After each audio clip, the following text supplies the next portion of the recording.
you bring, Godfrey isn't actually telling you what to see.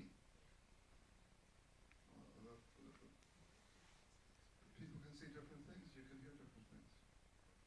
The audience, it's truly in this postmodern mode of where the audience completes the audience is completed by the act of seeing.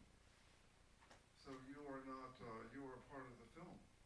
Is that right, Bill? Yeah, and like you said, it's a mirror, but I mean, everyone knows we all see a different picture. If you go to an art museum or you go to a movie, we all see something. That's the beauty of it. We're all not the same.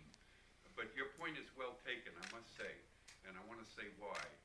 Black and white is a more emotive way of expressing what we normally see in color. Color contemporizes, which you well stated in your comment. It contemporizes, it makes it normal. And what I was looking for is something that was otherworldly. Also in cinema is a two-dimensional medium. It's flat, basically.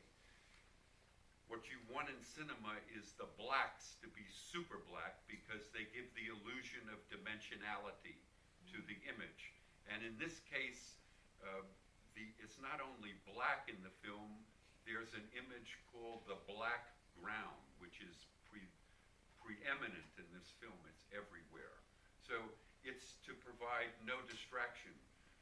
We know, for example, if you see a color image, your eye precognitive is putting that all together so that you can make a mental matrix out of what you're seeing, but your eye is drawn to color.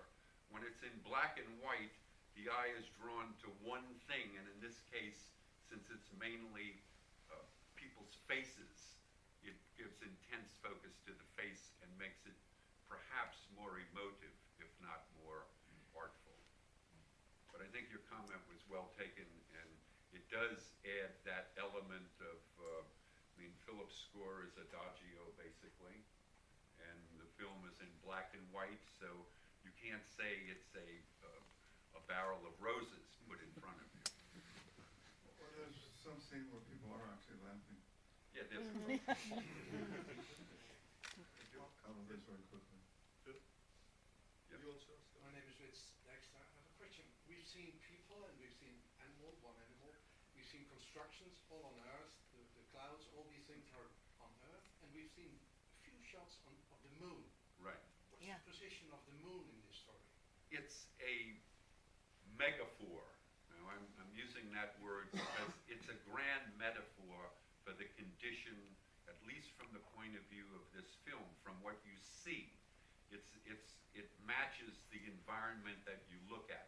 That's why we used infrared. Infrared turns the blue sky black. The moon, as we all know, has no atmosphere. Why? Because there's no organic matter that's decaying. So it's the blackness of space.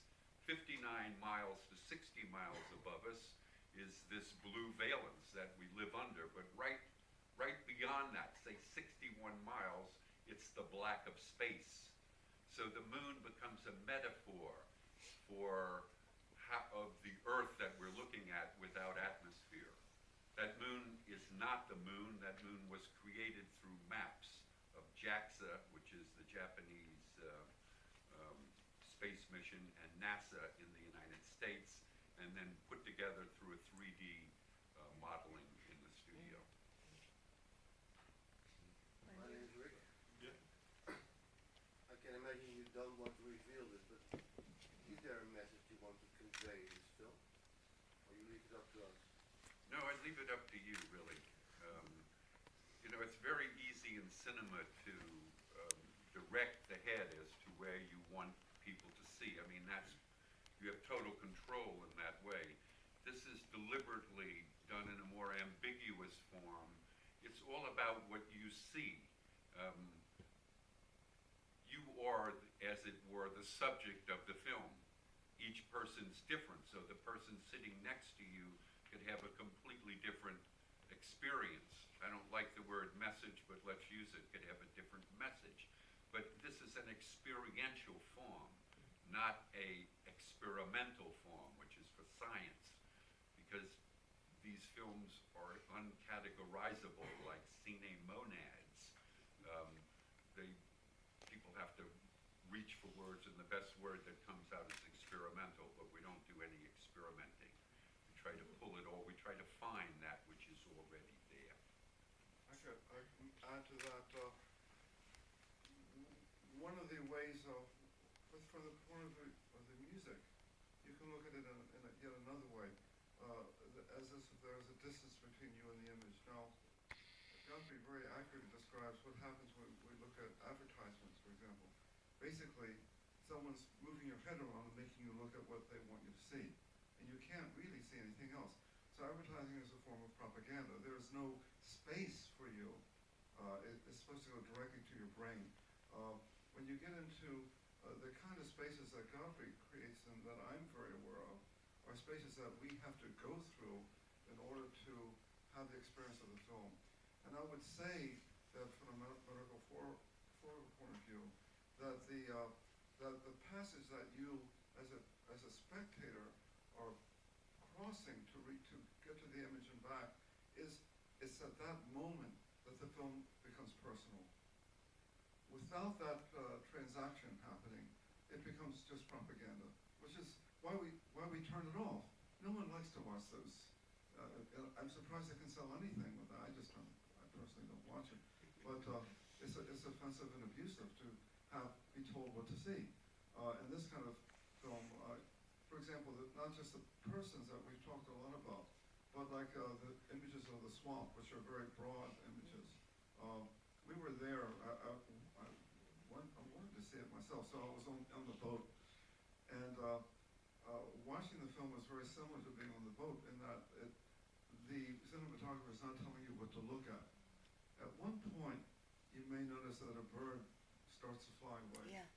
That was a very lucky moment, because how long were you there before that bird moved on? Well, at first we weren't even aware of it, because at first it was taken as a vegetation, and then of course we became aware. But we're filming in a flat bottom boat or a pirogue, because the water is only several inches deep, and it has to be very, very still. So you push the boat and let it gently find its range, and that's how you can film with it. And this bird just remarkably took off. Anyway, that bird becomes an amazing event. And now what I did not do, I did not synchronize any music to the bird. In fact, I made a point of not doing that. The synchronization of that event happens in the eye of the spectator.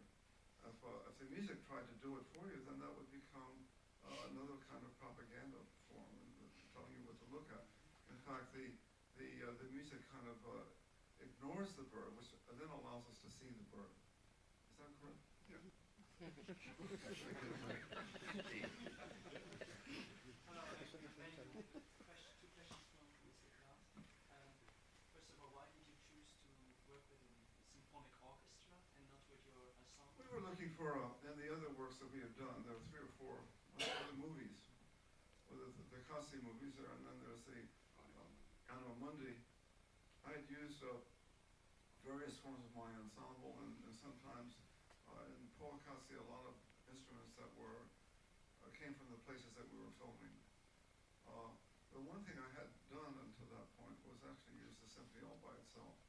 Even in Melkweg Kasi, we used the symphony, but I interposed a cello, so it became like a concerto.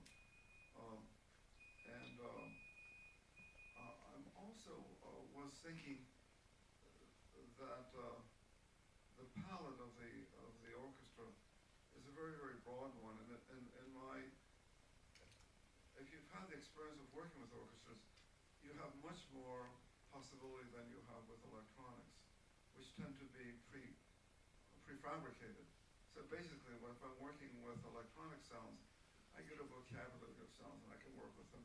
But when I'm working with an orchestra, I have much more range and much more, so that it's more simple, and it can be more detailed. It can be create these distances that I wanted to do.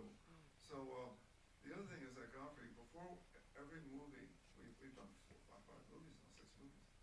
He says, now this score has to be completely different from the other.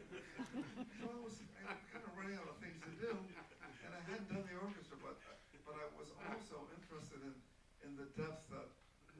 see from the, because I was watching the early, before the edits really begin, we begin just by looking at the images, of the assemblages of images. And I was looking for the depth in the music that Godfrey was able, he had just described by using the black and white. And I was looking to find a depth in the music, and I felt that in a funny way, traditional orchestration gave me the most possibilities. And fortunately, I had that experience not so much from films, but from writing in the concert hall. I've written so many operas and symphonies that I actually know how to do it. You know what I mean? I mean, it's and the possibilities were very fresh in my mind, and so I used that as the palette. And when the orchestra was recorded, was the film on screen? Was it No, synchronized? they didn't. No, they didn't. They were paying attention to the music. I didn't want them to. Well, the conductor, excuse me, the conductor No, no, has a no, no. screen. Not when it's recording. Now, when it's being performed, that's a different matter. Michael Reisman, when we do this also live, we can do this with a live orchestra, absolutely. And we've done it already in Toronto and Guadalajara. Where else have we done it? And Sydney. In Sydney, Australia. And then we can have an orchestra. And Michael, actually, he can do it. He's the one that works with me, so we like him. And he is looking at the screen. Now this film, the synchronization of the film with the images is, let's say, it's much more of a gentle kind of synchronization. I'm not actually, as we like to say, I'm not putting the mustache on the Mona Lisa, you know, or I'm putting the bark on the dog. I don't even try to, because we don't want to. In fact, in many ways, the best training for a composer to work this way is to look at the picture once and not to look at it again for a while, so that there becomes a natural ability to disremember makes it possible to create a kind of a organic distance. I mean, seriously, I try not to see the picture too much. Okay, Phil. Let's say 2 more questions and then we stop. Yeah. Phil has to go to rehearsal, Can I go? and Godfrey, Yes, I you're wanna go. walking around here, so you. Yeah, I was